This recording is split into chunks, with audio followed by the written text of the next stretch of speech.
Don't cancel the messenger, but at this point, you need to know the truth. The world has been led to believe that the Wailing Wall is a sacred remnant of the Second Temple, a place where God's presence still lingers. But this narrative falls apart under historical and archaeological scrutiny. The structure commonly revered today is, in truth, a surviving wall of the Roman military compound known as Fort Antonia, not the Holy Temple. The actual temple stood to the south, built over the Gihon Spring, a requirement for temple purification rituals, which the Roman compound did not meet. The protruding rock beneath the dome of the rock, often mistaken for the foundation stone of the temple, was in fact the central part of Fort Antonia. In other words, the Jews today are not praying at the remains of God's temple.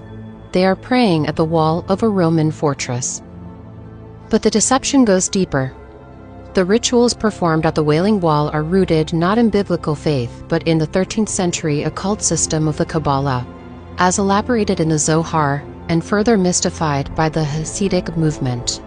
The supposed divine presence they seek at the wall is not the God of Abraham, Isaac, and Jacob. It is the Shekhinah, a feminine emanation in Jewish mysticism.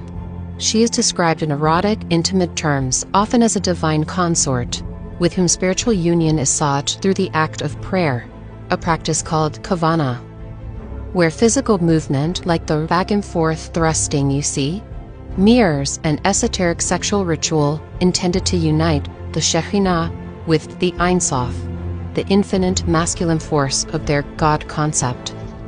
This is not worship, it's a metaphysical sex act disguised as devotion. It is an inversion of divine truth, rooted in mysticism that Scripture calls an abomination.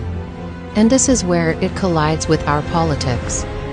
Nearly every major political figure, presidents, prime ministers, global influencers, must perform their rite of passage at the Wailing Wall, hands pressed against stone, heads bowed in reverence. They are not just pandering to voters or honoring tradition, they are knowingly or unknowingly participating in an occult ritual, submitting themselves at the very seat of the synagogue of Satan. Scripture is unambiguous. In Acts 17:24, it says, God does not dwell in temples made with hands. Much less would he dwell in a Roman fortress surrounded by rituals that glorify a false god and mystical union. It is spiritual prostitution. Our leaders are not just shaking hands with global powers. They are shaking hands with the devil.